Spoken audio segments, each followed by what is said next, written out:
स्वागत आहे तुमचं माझ्या मिनी ब्लॉगमध्ये। तर इथे आज मी वांग्याची भाजी बनवलेली आहे। तर फ्रीजमध्ये 2 ते 4 दिवसापासून वांगे पडलेली होती, कारण मुलगी वांगे खात नाही, त्यामुळे ते राहूनच गेले करायचे। मग म्हटलं चला आज करून घेते। काय आहे की उन्हाळ्याच्या दिवसामध्ये भाजीपाला लवकर सुकून जातो, फ्रीजमध्ये पण आपण जास्त दिवस नाही ठेवू शकत।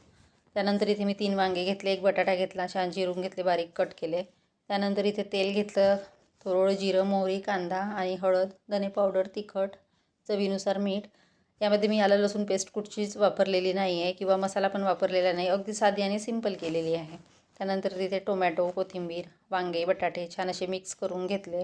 आणि मला सुकी भाजी करायची होती, त्यामुळे जास्त काही भाजीला रस्सा केलेला नाही, अगदी शिजण्यापुरतं थोडं पाणी घातलं आणि छान अशी भाजी आपली वांग्याची शिजू दिली।